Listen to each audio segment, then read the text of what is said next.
Volt बराबर EVS और E cut गया, तो स्टॉपिंग पोटेंशियल कितना आ गया? 6 वोल्ट। इसका मतलब इसके सरफेस पे कितना वोल्ट आएगा? 6 वोल्ट आएगा। 6 वोल्ट से ज़्यादा, 6 से थोड़ा सा भी ज़्यादा नहीं हो सकता। आप मैक्सिमम वोल्ट 6 वोल्ट इस पे आएगा बस। अभी आपसे सवाल में आगे बढ़ा रहा हूँ। तो बच्चों अभी ये 6 वोल्ट हो गया, VS का मान 6 वोल्ट हो गया। अब क्या किया जाए? पूछा क्या है बच्चों? वोल्ट पूछा था कि इलेक्ट्रॉन की संख्या? अबे बड़ी मुसीबत है। हाँ चलो कोई मुसीबत नहीं, आगे देखो। अब यहाँ पे कितना चार्ज है? Q, तो Q बराबर क्या होगा? Ne। क्यों बच्चों? ये स्मॉल n क्या है? Number of electron. यही पूछा है ना? क्यों भाई? नंबर ऑफ इलेक्ट्रॉन ही पूछा है ना?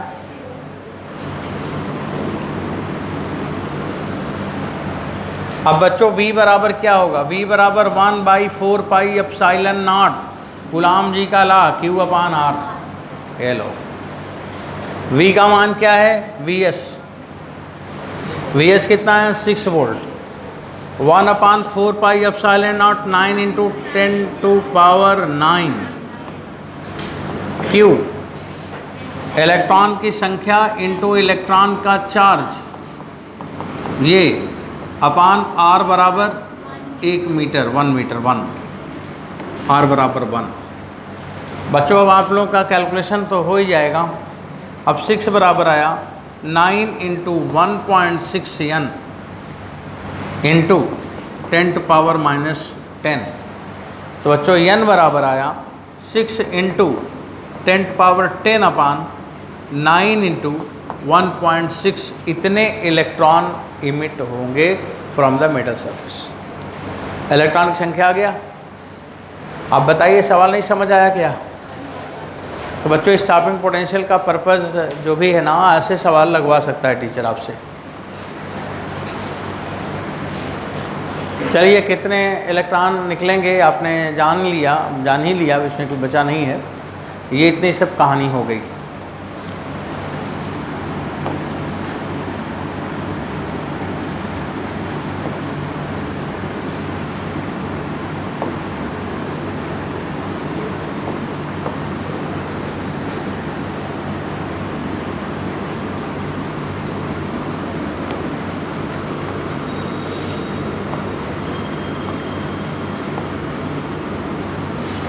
देखो एक बात ऐसे बताना है यहाँ पे बच्चों, इस पे ये लाइट आ रही है 10 वाट पर मीटर स्क्वायर का, ये लाइट आ रही है। ये इतना लाइट इस पे आ रही है, और जो लाइट आ रही है इसका जो वेवलेंथ है लैम्डा, और वो यही दिया है जो अभी बार बार आप लिख रहे हैं 1550 एंगस्ट्रॉम। और बच्चों इसका जो लैम्डा नॉट है ना, वो वही दिया है 6200 एंगस्ट्रॉम, सब लिखा है। और इसकी जो इफ़िशियंसी है परसेंट में, वो दिया है 10⁻⁻2%। फोटो इलेक्ट्रिक इफ़िशियंसी कितना दिया है? 10⁻⁻2%। बच्चों आपसे सवाल में पूछा है कि बताओ इसमें कितनी करंट फ्लो कर रही है। एमीटर रीडिंग, करंट कितनी फ्लो करेगी? Ammeter reading. अब यही सवाल को वो थ्योरी बना के लिखेगा। अब यही सब लिखता है, इसके अलावा कोई सवाल होता नहीं, बनता नहीं बच्चों, बनेगा ही क्या ये? बाद में फिर इसके छोटे छोटे टॉपिक होते हैं। अब आप एमीटर रीडिंग ये बता के, जब ये हो जाए एमीटर रीडिंग आप लिख लें अपने कॉपी में, तब बच्चों इसका ग्राफ ट्रेस कर दें।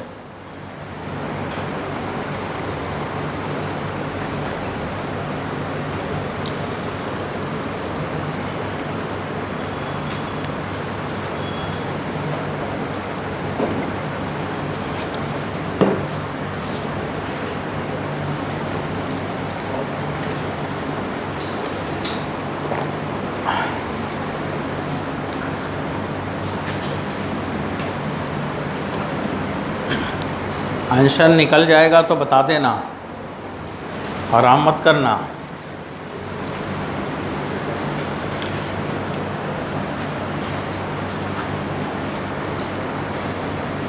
फोटो इलेक्ट्रिक करंट पूछा है, एमीटर रीडिंग माने फोटो इलेक्ट्रिक करंट।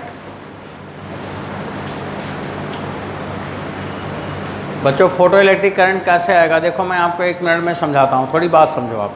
मान लीजिए कि मैं आपकी जगह मैं ही एग्ज़ाम में होता तो हम क्या करते, क्या सोच पाते।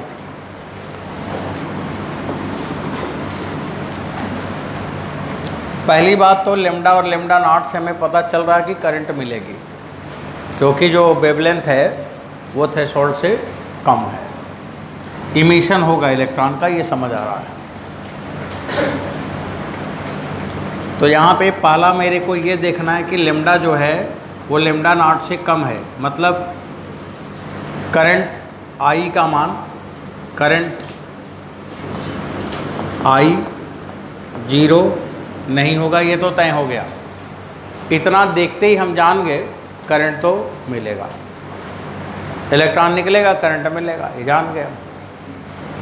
अब बच्चों आई बराबर क्या लिखोगे, नीटा एन ई, सही है, यानी तो नीटा यानी नीटा दिया ना एफिशिएंसी। आप लोगों ने लिखा है नंबर ऑफ फोटॉन पर सेकंड, तो पावर अपान एच न्यू इंटू ई, सही है। इसका प्लेट का एरिया देना था मेरे को, दिया नहीं है, अभी लिख रहा हूँ। यहीं पे कहीं बच्चों लिख लेना, देखो ये छूटा हुआ था, सरफेस एरिया, इसे में लिखो छोटा सा। अगर जैसे आप लोग वो लेते नहीं, वो क्या बोलते हैं, फोटो प्लेट, सोलर पैनल, तो उसका एरिया पे ही तो डिपेंड करता ना, कम एरिया है कि ज़्यादा एरिया है, उसी के हिसाब से करंट मिलेगा। तो ये सरफेस एरिया पेपर का ये दिया ही जाना है, तो मैंने यहाँ पे लिखा सरफेस एरिया बराबर 10 मीटर स्क्वायर, उसे में डाल दिया सरफेस एरिया। अब बच्चों P अपान एच न्यू इंटू ई हो गया। अब बोर्ड पे देखो, देखो जैसे भी आपको ये याद था, मेरे को अच्छा लगा जब मैंने पूछा एन क्या होगा, तो आप लोगों ने बोला P अपान एच न्यू, मतलब ये आपको एक काम वाली चीज़ तो याद हो गई है, यही काम वाली चीज़ है। अब बच्चों फिर आगे देखें, P बराबर क्या होगा, पावर बराबर क्या होता है, इंटेंसिटी इंटू एरिया। पावर बराबर क्या है, intensity into area upon H nu, S C by lambda, S C by lambda और इंटू ई। अब उस लेमडा नॉट का कोई मतलब थोड़ी ना है, वो ये बताने के लिए होता है कि भाई करंट आएगा भी कि नहीं आएगा। तो हमने देखा कि थ्रेशोल्ड से वो कम है तो करंट निकलेगा, बस। अब बच्चों मैं देखो आगे सिंप्लीफाई कर रहा हूँ भाई, आप लोग अब देखते जाना। 10⁻² को 10⁻5 बच्चों समझ आया, आई 10 watt per metre square, SI unit, area 10 metre square SI unit, electronic charge 1.6 into 10⁻19 coulomb, SC by lambda. बच्चों यू गेट 12,400 अपान 1550, बच्चों सही है। और यहाँ पे इलेक्ट्रॉन वोल्ट है ना ये, तो इलेक्ट्रॉन वोल्ट है तो आप लिखोगे 1.6 इंटू 10⁻19 जूल, सही है। कहाँ पे, अच्छा 10⁻4 होगा, हाँ वो -3 नहीं था, -2 है। तो बच्चों अभी पहले ये बताओ, ये समझ आ गया, ये कैसे कट गया, समझ आ गया। हाँ ये चीज़ दिखना, यही सब गलती होती है बच्चों से। अब इसके बाद आप लोग लिखोगे यहाँ पे, ये 100 है, ये 10⁻2 है। अब लगा लो बच्चों कितना आया, ये वाला 8 हो गया, तो 10/8 इंटू 10⁻3, चेक करो सही है, बराबर कितना आया, 5/4 मिली एम्पियर, आंसर आ गया। तो फोटो इलेक्ट्रिक करंट निकालना होगा तो निकाल लेंगे। हाँ घर पे जाना, सवाल अच्छा लगता है, लगाओगे पूरा चैप्टर लगेगा और बढ़िया लगेगा, आपको लगाने में अच्छा लगेगा। ये चैप्टर जब क्वेश्चन को अटैक करोगे तो उसमें दिमाग में आएगा कि ये कैसे निकालूंगा, ये कैसे निकालूंगा, तो आपका चैप्टर भी तैयार हो जाएगा। बच्चों अब ग्राफ आता है, ग्राफ अब हम ग्राफ पढ़ेंगे।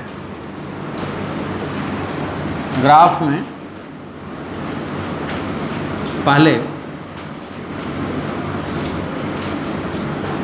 करंट और voltage curve, V I curve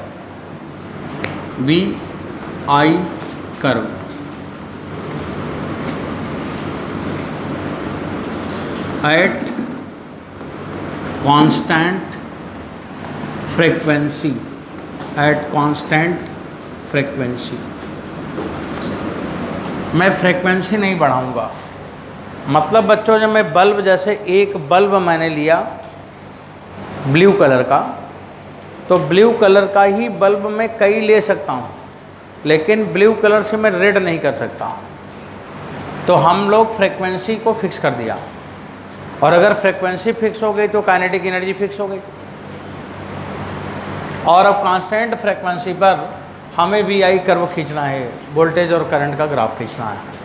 देखो खींचता हूँ, दिखाता हूँ आपको।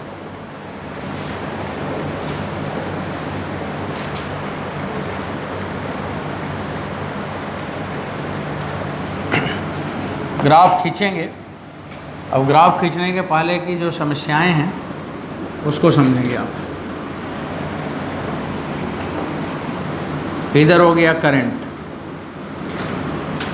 इधर हो गया वोल्ट।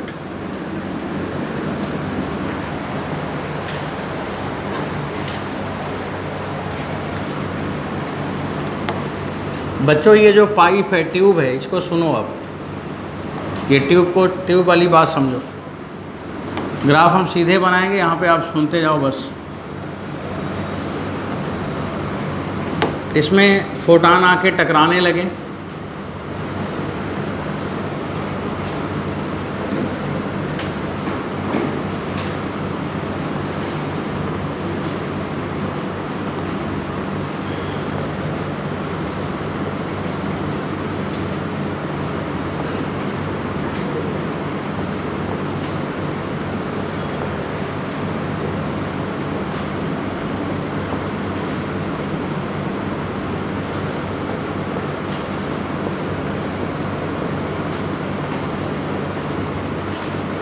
यही आपने ग्राफ शुरू में बनाया था।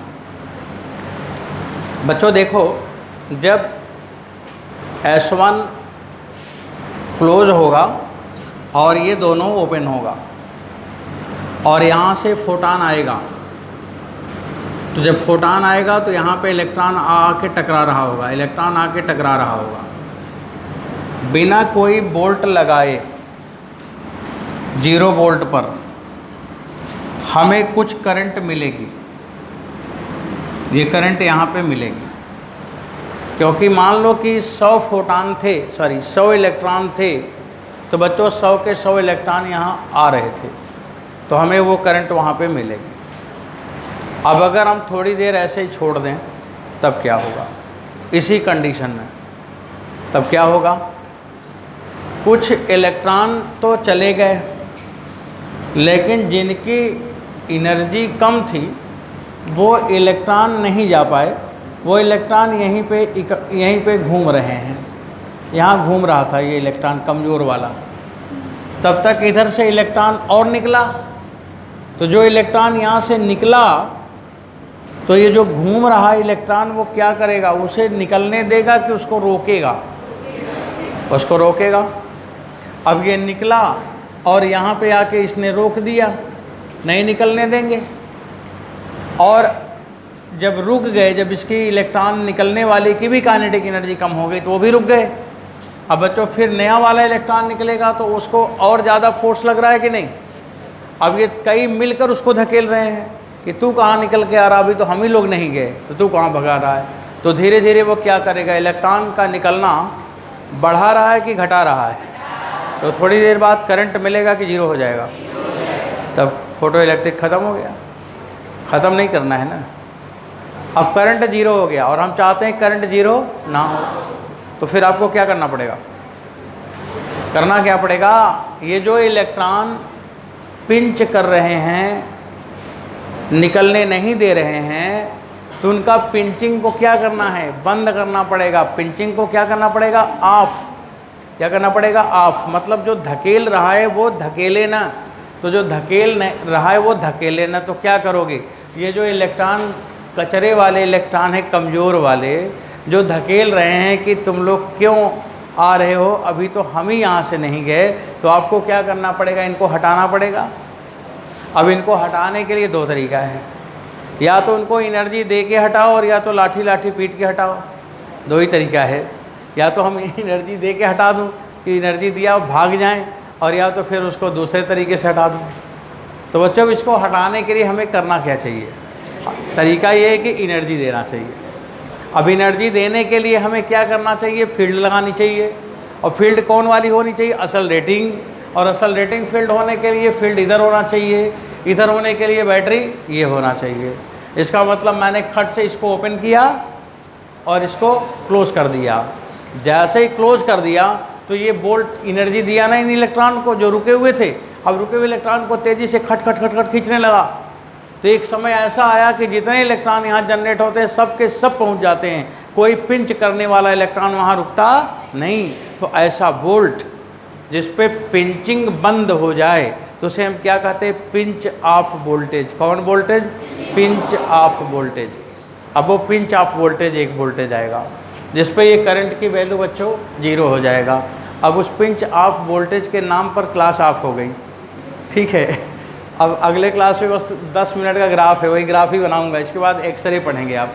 अगला क्लास मेनली एक्सरे का है, पूरा एक्सरे कंप्लीट करूंगा, मतलब एक्सरे कंप्लीट करके ही छोड़ूंगा, ये तय है अगले क्लास में। तो बच्चों आज की बात इतना ही करेंगे, घर पे जाके सवाल लगाएं, क्वेश्चन ज़्यादा करें, बस सवाल लगाओगे थ्योरी अपने आप आ जाएगी।